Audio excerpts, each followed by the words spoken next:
So today in the show we have Louis Stevens and we have Howard Chalfin, who you all know. How are you doing today, gentlemen? Good. How are you? Great, great. So we have a bit of an cross generational dialogue on some variety of topics. But before we start, I'll just let you guys introduce yourselves a little bit. Cool. Yeah. I mean, I thanks Nikos for hosting this, and we had a great dialogue. I felt a few weeks back, and some of the things that we're going to talk about today we touched on, but I think these are topics that interest a lot of people. And Lou and I are friends now for actually almost 10 years. Well, not 10 years, but almost 8 years or something. And he'd been an intern of mine many years back, but from there we became friends. And when we have this conversation about cryptocurrency and sort of coding culture and creating value through coding, it just seemed like a natural fit to invite Lou to join the conversation, because Lou is hip deep in it. I mean, I'll let Lou introduce himself, but he's in a program now. He's the same. I knew Lou from Wesleyan University, where we both went to school. I obviously a long time before Lou, but it's a liberal arts school, and Lou was an excellent liberal arts student and got an excellent liberal arts education. There's no doubt about it. And through his life, a few years out of college, he's decided to learn to code and is really dove into it. And I'll let him introduce himself. Yeah, well, thank you, Howie. And I've known Howie. Yeah, we're coming up to about a decade now knowing Howie, and why I think that I'm here and why we're having this conversation is because me and Howie have been having conversations before about the efficacy of cryptocurrency and Tesla, especially through his notorious LinkedIn posts. And so I thought that it would be wonderful to come and talk about it, because I studied economics in school, and now I'm doing programming websites and computer science and things like that.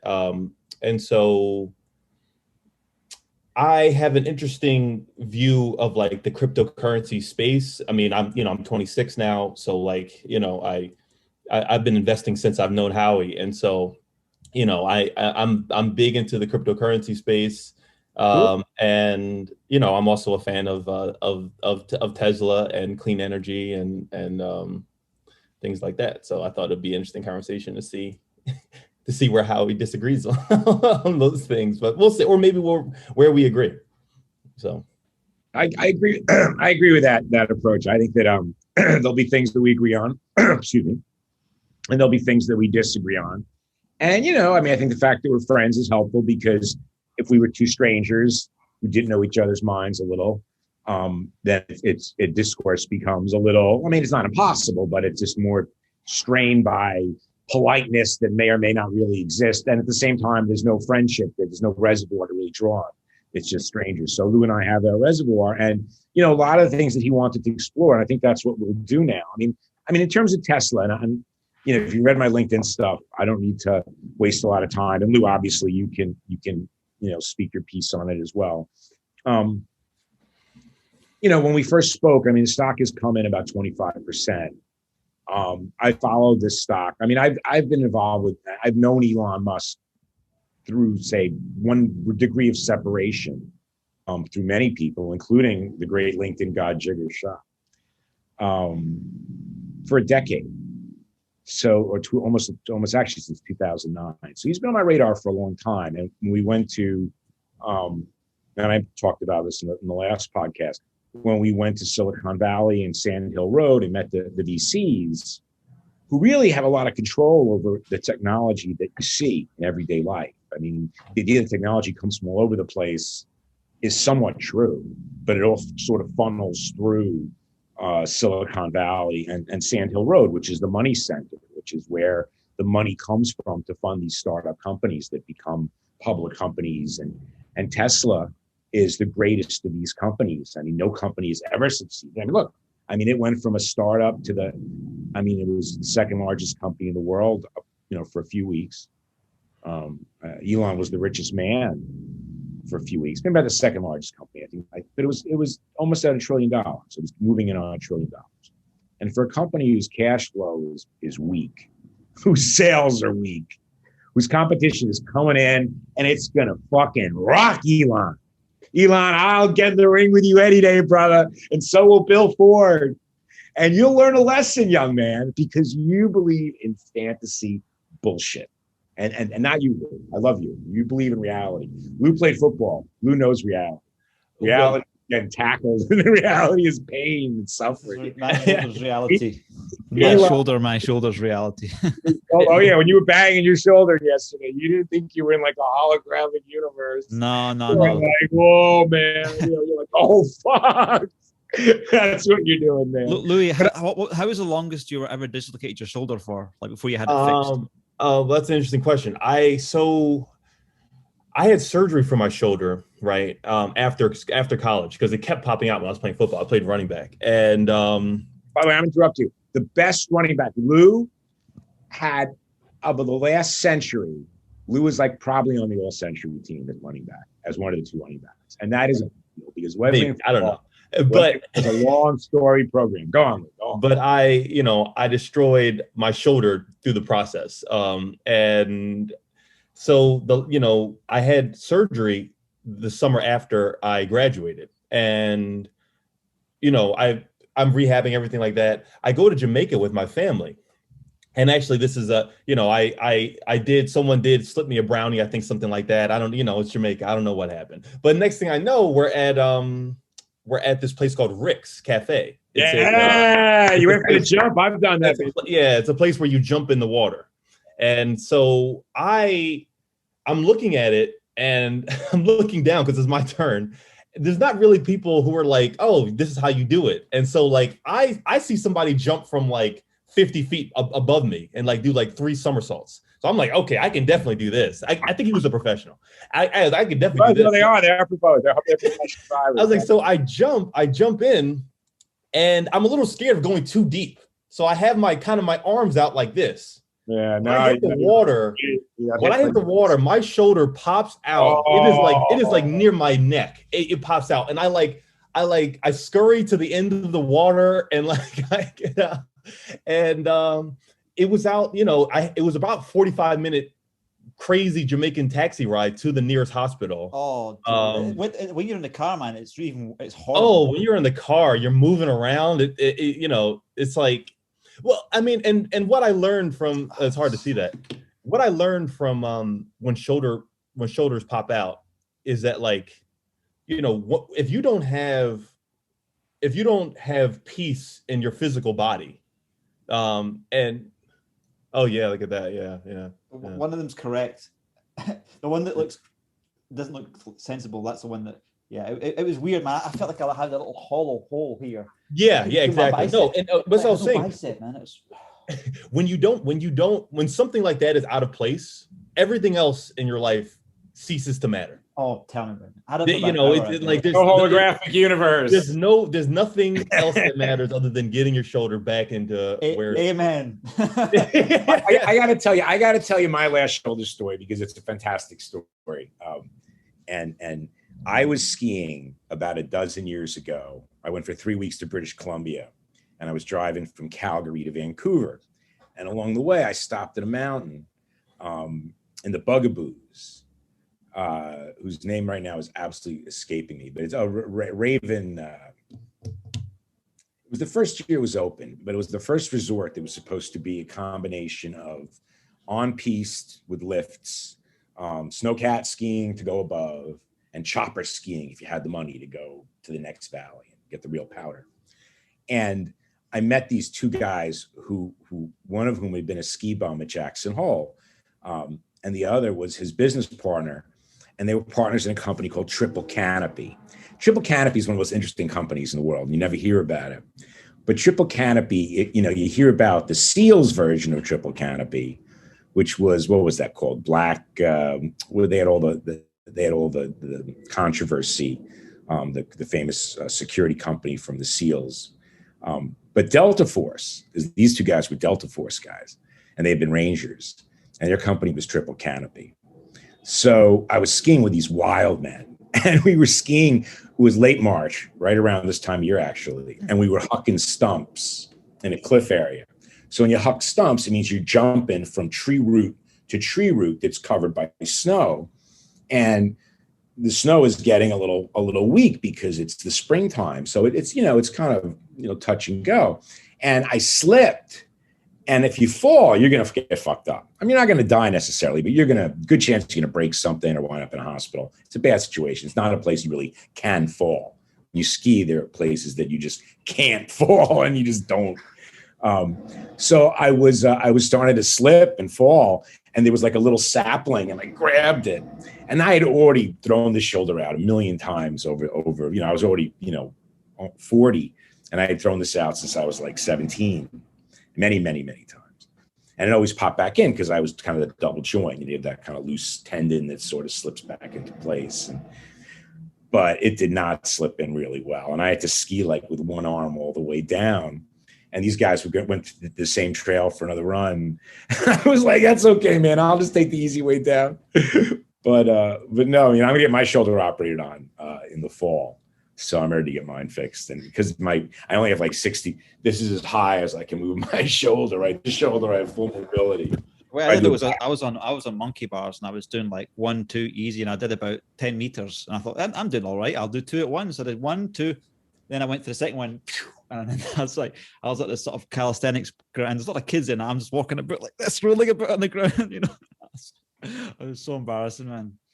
Yeah, it's humbling. It's a humbling experience. So do you want to start with Lou's list? I'd like Lou's list. So money, the nature of money has been in debate. We see Elon Musk come out with these statements on money, and money is a thought process or something like that. And my position is that I think that currency is a pyramid scheme, and it's concentrating wealth in the hands of those who got in early. And what it has is just people that are coming in now are just coming in for the scraps. So maybe they're putting $500 down on Bitcoin, and they're owning something like 0.01 Bitcoin, and then it's at their all-time high. So like these small people that are coming in making 10% and $500, who think they're clever. But the people that are the whales, they've been in this game since the early days. They know the chat analysis, they know the patterns, they know when to get in and get out, and these are the guys that are making the money in the end. So in the end, well, basically, it's not a democracy. It's there's no rule. Yeah. Well, let's talk about that, because that's and money and finance was what Lou's topic was. But what you're bringing up is very interesting, Nikos, and it's very important. And I think it's something that Lou can give his opinion on, obviously. And that's the idea of regulation, right? So Elon Musk, and I'm going to be honest with you, I think he's as big a scumbag as I can imagine. He really is. He's terrible. All the things he's done over the years, if you actually watch what kind of person he is. And I know people that work for him and have been senior executives, and this is this is what they say. So he likes it because it's like the Wild West, but it's the Wild West for nerds that can code. Okay.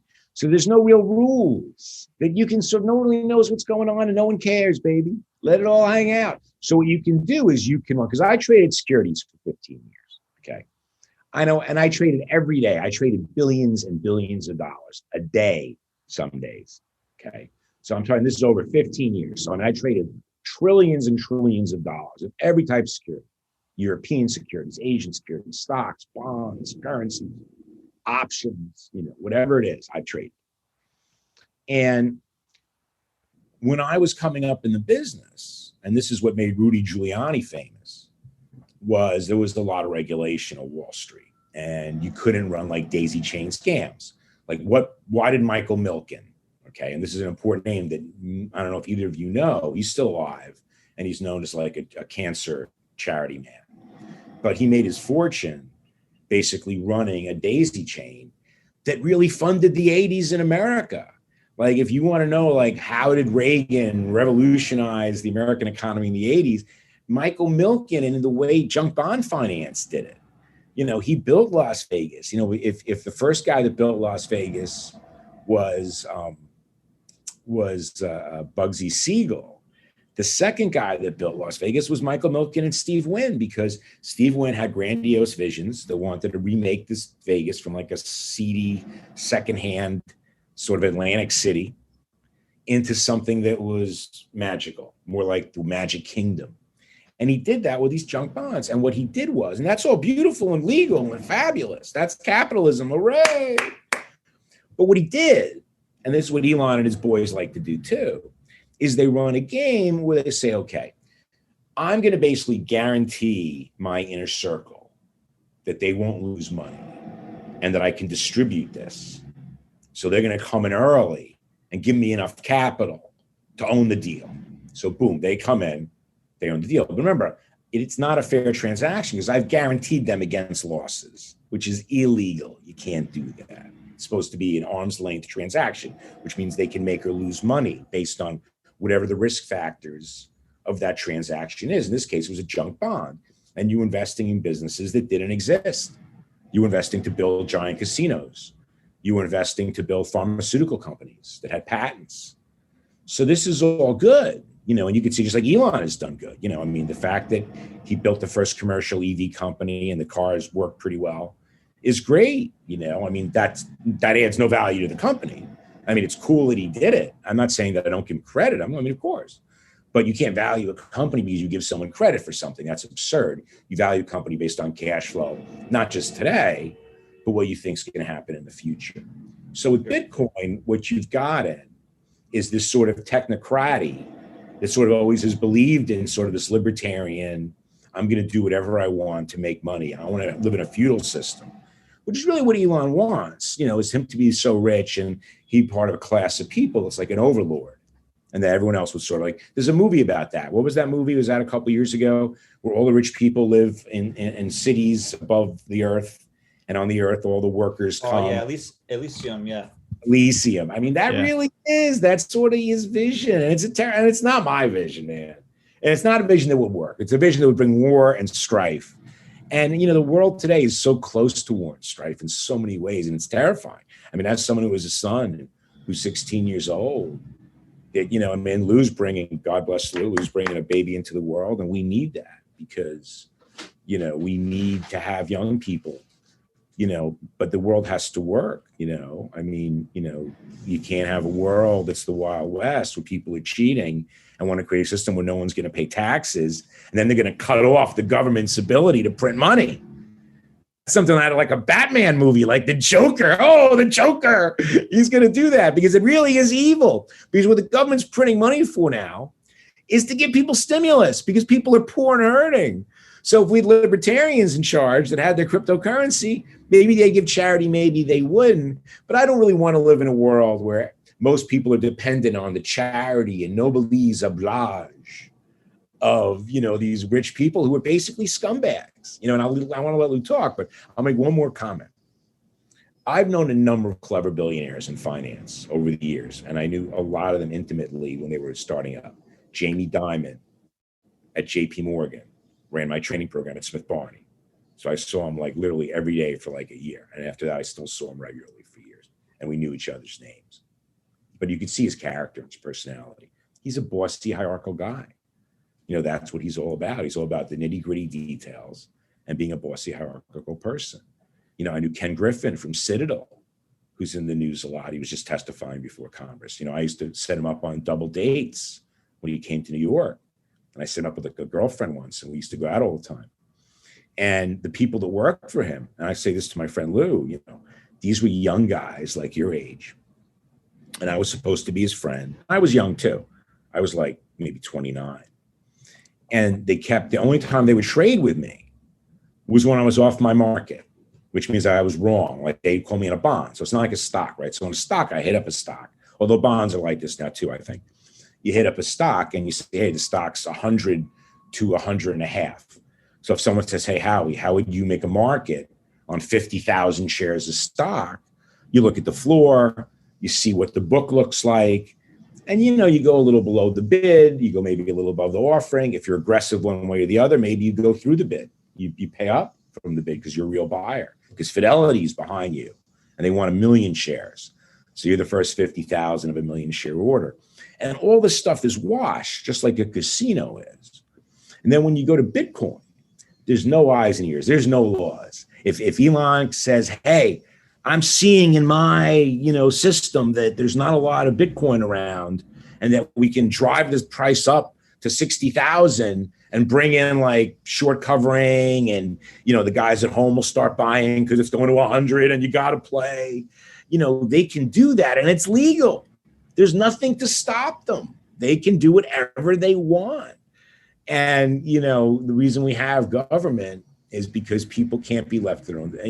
I'm an anarchist by nature, but if I really believe that people had good intent, and I don't carry a gun. All these people talk about guns and owning a gun and wanting to live in the Wild West where wasn't we shooting at each other.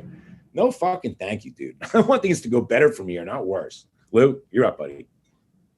That that was interesting. I had a lot of thoughts on that, but you hit a lot of points. So when I said money, when I would talk about money, like not necessarily Bitcoin or Ethereum or a fiat currency, but just what money's role is as human beings in a society, right? And in that sense, money is a way to facilitate interaction and beneficial interaction between people. There have been many types of money, right? And money, fiat currency, at least for the last, 5,000 years or so, have been backed by gold, right? Whether you're talking about gold, whether you're talking about fiat currency, whether you're talking about cryptocurrency, you're talking about people, you're talking about something that is a belief system that's dispersed among people, right? Money, paper bills don't have any actual value because you can't eat them, you can't drink them, right? Gold, same way. Right, gold is rare. Wait, I got to correct you. No, let me finish. Correction. We made a point that I disputed. Go on. All right, so gold has some value. Gold has some value in like creating things. Like it's a metal, so it has some value there. But in terms of the price and the value that we give it, that is totally based on. I think gold is nice. You think gold is nice. So if I buy it at 10, you might buy it at 12. And then it just keeps on going up, right? So these are all, human beings are storytelling creatures. We understand things in stories, right? So we tell ourselves a story about that this dollar is worth something. So I'll accept it for a coding project that I do. And then I can take that dollar and go to the store and get a sandwich with it because the sandwich person believes that story too. And on and on and on, right? Now, the problem with fiat currency and the problem with gold is that we've seen throughout history that there have been times when because something is going on in the world geopolitically, because the government is in major debt and prints more money, that story of the value of your fiat currency, your dollar, your baht, your yen, your British pound, whatever, might deflate and go to zero right before your eyes. So you could work all your whole lives, have all of these savings in US dollars and yen and all that kind of thing. And that goes to basically zero in a matter of a week, right? And we see this right now. We see this in Venezuela. We see this in Nigeria. Like their paper currency, their currency is basically useless. So they're gotten that bad. I haven't followed this. Has Nigerian inflation gotten that bad? Yes. I mean, that's what I was hearing, like, recently. Because I know Nigeria. Yeah, because of all of the turmoil. And when you have war and we have these kind of things, money kind of goes out the window. Nigeria needs high oil. Nigeria is a country that needs $50 oil. Nigeria, it does. Beautiful. It does. Same thing with Russia. Russia's same, yes. And so the thing about it is that, like, if you have a currency that can be, whether you're Joe Biden and you're doing it for good and you're printing all this money so you can give it to people, or whether you're printing so much money because you're trying to pay back war debts, whatever, it doesn't really matter, because that means that your store of value as a citizen, right? I have $5,000 of Venezuelan bucks, right? That $5,000 might give me a loaf of bread when a year ago it could give me a down payment on a car. Right. So that store of value is very much based on whatever your political system is doing. Right. What cryptocurrency allows, and this is really important, what cryptocurrency allows is a global currency system. Right. Anybody with an internet connection can have a store of value that they can be pretty sure will maintain its value throughout time. Okay. And why is that? That's because Bitcoin is scarce, right? Unlike US dollars, you can print as many as you want. Unlike yen or any of those other things. This goes back to the points we disagree on. There's two. Okay, so let me finish. So Bitcoin can be, to me, can be a pretty safe store of value, because when you're looking in the future, right? When you're looking at people who are 14, 15, 16 years old, or even 10, 9 now, they spend a comparative amount of time on their devices, on their computers, on their phones, as they do out in the real world.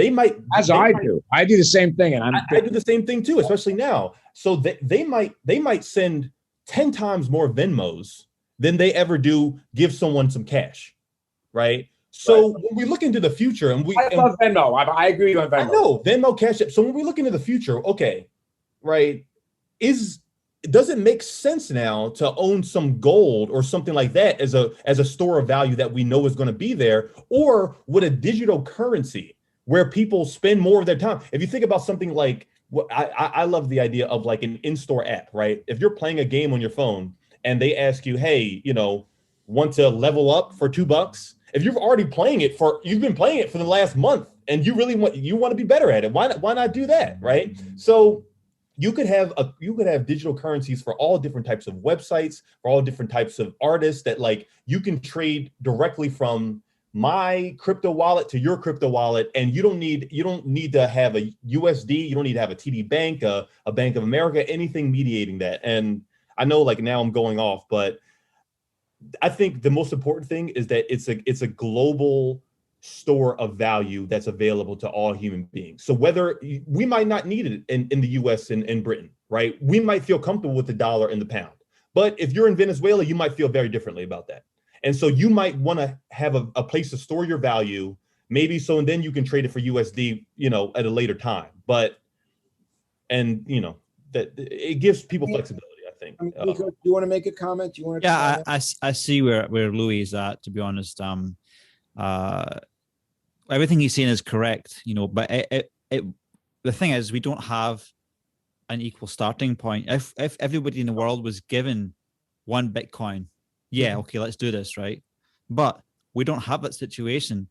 So basically, we're in a situation where we have 90% of, I don't know what the actual stats are, but there are, like, you can see what wallets hold what. But basically, I guess I'm kind of bitter because I knew about Bitcoin when it was $1. I listened to this podcast episode by Steve Gibson and Security Now, and I was in London and I was listening to this guy talk about Bitcoin, and he's like, they're talking about the tech, and it says it's one Bitcoin for $1, and I was, get lost, And then I tried mining a bit when it was, I think it was $1, and I had my laptop on. I had a Dell XPS something, and I ran it for about 5 hours, and I'd gained 0.00001 BTC. I thought, this is just a waste of my electricity bill, and I shut the thing off. Lo and behold, it went up to $900 in the next year or two or something like that, and then you just think, I'm not getting in now because it's going down and stuff. Well, that's stable. I mean, that's the stable value. But isn't that something like that? It goes. That's the storytelling aspect. That's the beauty of being a human being, and the storytelling aspect of like how we understand things. That a Bitcoin at one point was worth $0.00001 or cent, whatever. Now it is worth almost $60,000 per coin, right? So we can see the power in a story that's picking up steam. In a story that's going to pick up steam more and more as people spend more and more in the digital world. My turn to debate. It's my turn. Go ahead. So, yeah, this is a big point. Your idea about being useful in third world countries is a very interesting one. I think there's too many cryptos to do that efficiently, and the problems of my first two problems affect those guys too, unfortunately. So you say the US dollar is just really just based on a story. I mean, it's like a story like the Pittsburgh Steelers are a story, or like, the US Army is a story.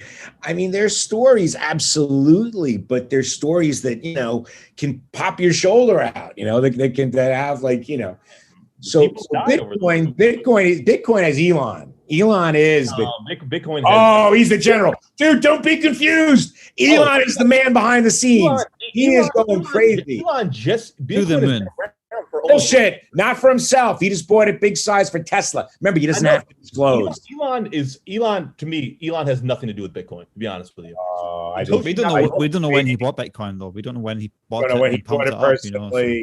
It doesn't. Look at that Dogecoin thing he did. Holy shit, that's amazing what he did. I know, but Elon shows he has no ethics, by the way. Elon has nothing to do with Bitcoin. Elon is an investor. Elon is an investor in Bitcoin, but which is smart. I mean, I think more companies will do that. They'll have a store of value in Bitcoin as opposed to a value. Hold on, not a store value, because of two reasons.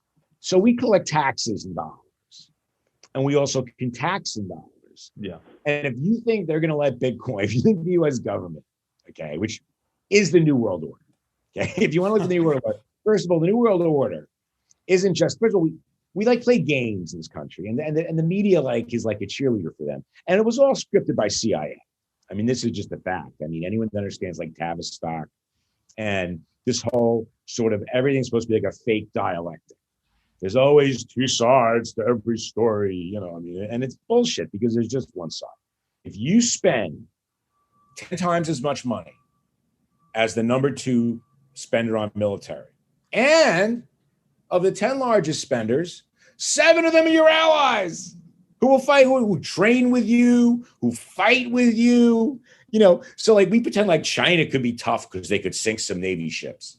I got news for you. Hezbollah could sink some Navy ships. Iran, if they wanted to be provocative, and they do think about this, could sink some of your Navy ships. Why don't they do it? Because you're going to bomb the fucking hell out of them. You're going to destroy every air base in Iran. You're going to destroy their naval ports. Okay. Why won't China invade Taiwan? Like you read in the papers all the time now, like China rattling on Taiwan. And it's like, dude, it's like a little guy at a bar. Okay. I mean, Lou Stevens and his brother Lamar was quite a big man. You know, I'm sure many times you've gone to a bar and you've seen a guy with beer muscles, like yakking and yakking and yakking. And then at some point, the larger dog comes in and just shuts the guy up because that's just how shit goes down. That's just life. And the U.S. Army is the shit. And the idea that we're just going to roll over and like give up the dollar and we're all going to have a crypto future. I mean, look at India. And I'll close with this because this is an exact point for you to answer. So India is having problems because remember, the US dollar is not the first currency that's going to go down. It's going to be the Turkish lira. It's going to be the Indian rupee. It's going to be the South African rand. It's going to be the Brazilian, whatever it is, dollar, right? So if you think those countries are going to say all the people are going to be going to Bitcoin and say, hey, it's all good, you know, our country can't print money anymore. Fuck them. Fuck you. Dude, they're going to be saying anyone that uses Bitcoin, we're going to hang from a lamppost. And that's just the reality of it, Lou. And it's going to happen.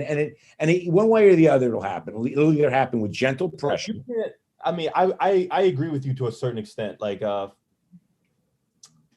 there will be some pushback, but I think there's something. I think the beauty of technology, at least, you know, computer technology and information systems, is that like it's very hard to even have a good firewall to like block people from going on Facebook or YouTube, right? And so like China's been trying to do this. You can try to block people from gaining information. North Korea can try to block people from going on, you know. Well, China's manipulating information. China gains. They manipulate, but they also try to block. Right. You know, like you can't on a regular laptop, you can't in China, you can't go on Facebook. You know, so like they try to restrict information and they try to manipulate information, but there are ways to get around that when you're dealing with information systems. And there are ways for you to own Bitcoin, and there are many different cryptocurrencies too. Bitcoin is an interesting one because Bitcoin, like, and we can get into this too, but Bitcoin is not the whole story of cryptocurrency. It is probably just the tip of the iceberg, right? Because you're not going to be buying coffee or pizza with Bitcoin. It's worth almost $60,000 at this point. So there's going to be other cryptocurrencies that will allow you to transact.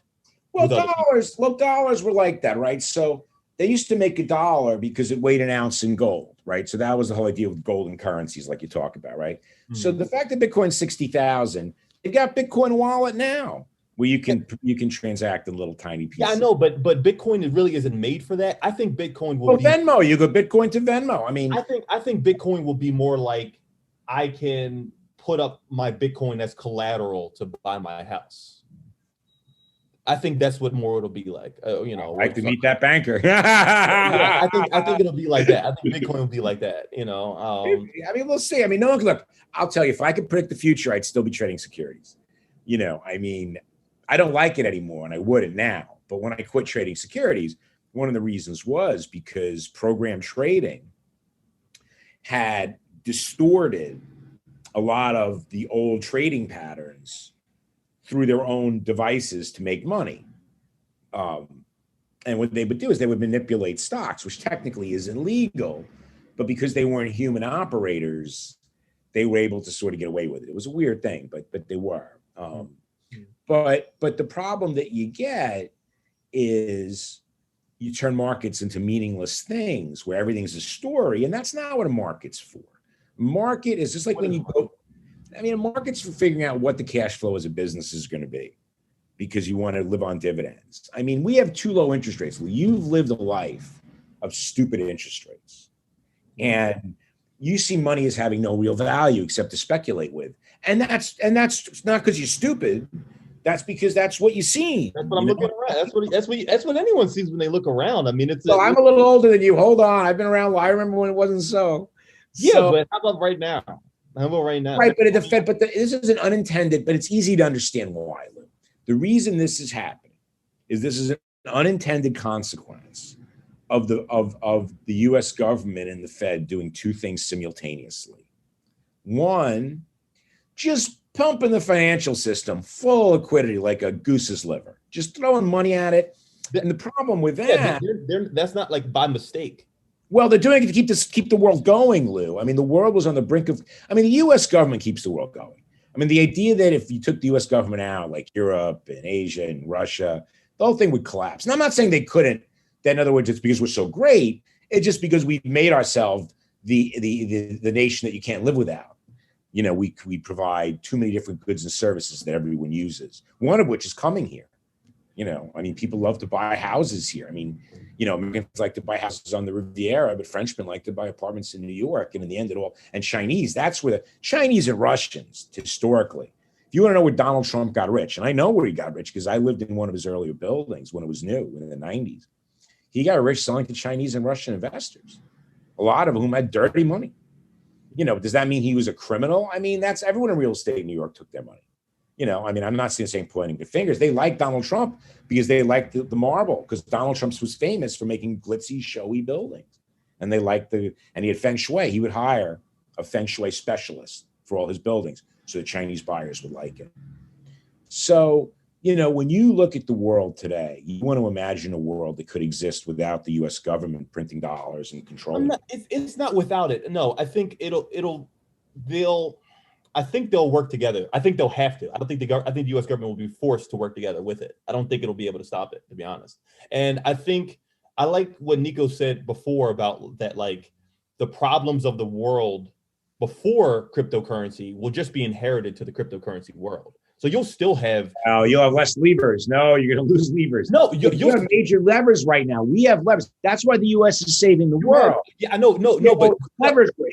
No, we have Nico saying we have levers, and as you were saying too, we have levers to keep the people with interest, with moneyed interest in power, in the same place that they've always been. I mean, it's not these levers and this monetary policy to make sure that there's plenty of liquidity in the economy. And I mean, yes, they do help people on the lower end. They help in the way they help everyone, but they create jobs. They create rich. In a way they do. But but at the same token, right?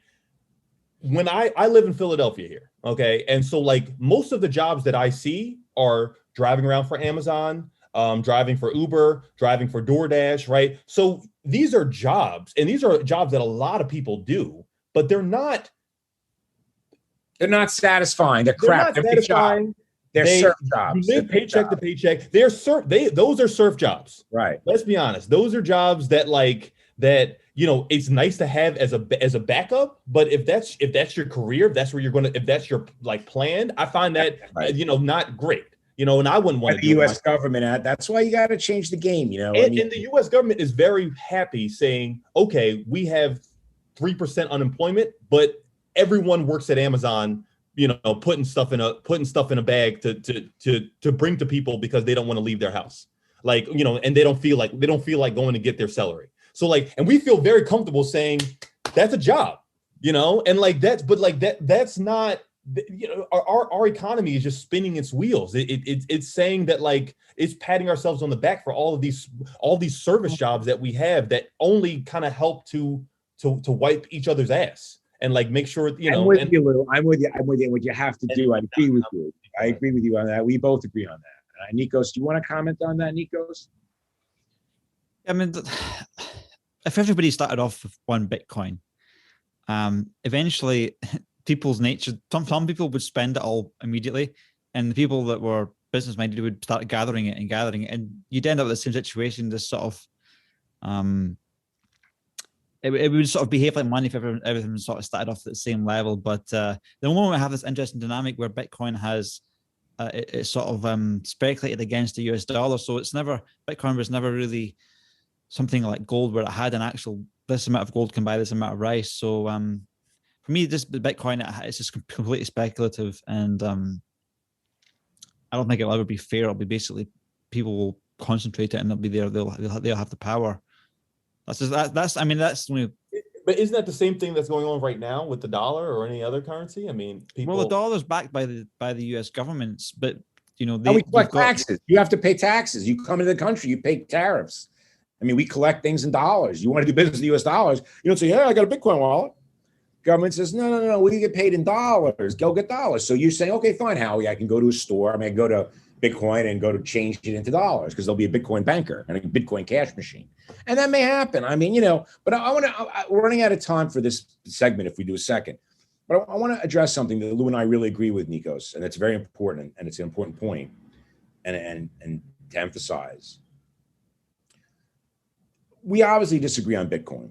And that's fine. And who knows? I mean, like I said, if I knew everything that was going to happen in securities and finance, I would never love trading. I'd be the richest man in the world, so that obviously didn't happen. So I'm not going to sit here and say, "Oh, Lou, you're wrong." Well, maybe, I don't know. But here's the part Lou and I agree on, and it is happening, and I agree it'll continue to happen, and it'll change the world, and it is changing the world. And that's the whole idea of blockchain. I believe in blockchain, and I believe in tokens.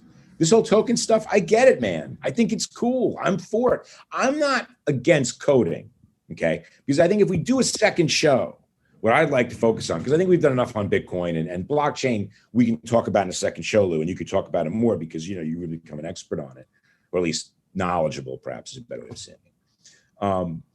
But the idea of New York City, and I've suggested this idea on LinkedIn, and maybe I'll write a little daily piece on it one day. But if New York City and New York State, if Chicago and Illinois, if they want to say, hey, we've got a mess that's so big that we've got to face it, that we can't just keep making it bigger because we're going to have, our populations are going to continue to go down. People are leaving our state, not coming. And the people here are old and they need help and services. So how am I going to survive? And yeah, you say, well, the government's going to be a fairy godmother. We'll see how long that happens. We'll see. That's a bad strategy long term, I'll tell you that. But here's my point, Lou. The states of Illinois and New York, the cities of Chicago and New York, Pennsylvania and Philadelphia. Here's what you say. You say, you know what? I have a huge economy and I collect a lot of taxes and various fees. I want to collect it all in Philly token. And bingo! Bam, there's a market right now. Philly's going to be collecting $7 billion a year in this currency right off the bat. If you can buy it at $3 billion, you could flip it because they're going to be collecting money and they're going to have to keep it going. And they're going to make a market in their Philly Bitcoin. And it's going to be token and they're only going to make enough for people to pay. They're not going to necessarily print money like we do with the dollar. They'll have to regulate it based on how much taxes, because the U.S. government won't let them print it like a dollar. But they'll have to let them do something to collect taxes because the dollar is an easy sell. Let me say one more thing. We talk about this. This is something you may not know, Lou, and Nikos, you may or may not know, but it's important, and it's very important. And if you guys want to comment on it, you certainly can to close out. But the U.S. financial system has turned the entire world into dollar junkies, okay? All the major companies borrow in euro dollars or yen dollars. They owe dollars. They have to pay back in dollars. Yes, do they have cash flow in dollars? Absolutely. But if the game stopped, if they said, you know what, game's over, look at all these dollars I have, I don't need them. Well, what about your dollar debt? Are you going to pay that off? Oh, yeah. Well, what are you going to pay it in? Oh, in my currency. Well, you know what? We want it in dollars. We don't want your currency. Well, I don't have enough dollars. And that's what it is, dude. That's what it is. We've got everybody by the short hairs. And not us. Remember, there's no such thing as the United States. We don't exist. The United States is allied to Great Britain. It's allied to the European countries. It's allied to the Five Eyes, Australia, New Zealand, Canada. Okay. Mexico and the United States are close. Believe me, there's FBI and CIA running around Mexico like it's their country. So if you sit there and say like, oh, the U.S. government, what do they really do? What kind of power do they have? I would say they've got more fucking power. If you go on to stop and think about it, all the things the CIA does and the FBI does and the Federal Reserve does and the Treasury does and all these agencies do, it's amazing. And to me, that's what the dollar is. The dollar is their symbol and their power. Because if they don't use that symbol and power, the only thing we have left is the army and fighting. And if you fight, you destroy the world. The idea that we could fight a war and like, oh, America will be fine. No. We would not be fine. Okay, maybe some of us would live, many of us would die, and the world would be destroyed. And it's terrible, and it's not possible. War is not possible at this point, in my opinion. Well, this was fantastic, guys. Love the dynamic here. So we got just about through part one of our dialogue, and we're going to have some more episodes coming up. So anything you guys want? I talk too much this one. Lou's in charge next one. Yeah, Louis. I really enjoyed it. I really did. I especially like that last part. I think that was interesting. That there's the US dollar isn't going anywhere. I mean, or maybe it is. They let it play. You know what? It's a pussy. Look at the dollar. Hold on a minute, right? Look at the dollar compared to the price of gold, the Great British Pound, the euro, the yen, and the Chinese yuan. Okay. It trades in a little band. It's not really going. I mean, they let gold. Yes, gold has moved up significantly over 20 years, right? Gold was what, like 6 or 7? I remember when gold was down to like 300 or 200 bucks. If the U.S. government had a problem in the 70s, where what they did was gold was going through the roof during inflation, guess what the U.S. government did? They said, hey, owning gold's illegal. And guess what happened to the price of gold? Shocking. I really can't believe now, do I think the U.S. government wants to do things like that? Do I think they can do things like that? Are there people with a lot of power who control senators and congressmen, right? Because like those poor people that stormed the Congress, and a lot of them got arrested. Who are they storming? You're storming a bunch of paid actors, okay? Most of the people in Congress, I know there's some people of high principle, but most of them just are basically paid. I got you started again, but we were supposed to be ending that. Till next time. Thank you, Lou, for coming on, man. And thank you, Nikos, for hosting. Thank you, gentlemen. See you guys soon. Thank you, everyone that listened to this show today. Bye-bye. Bye.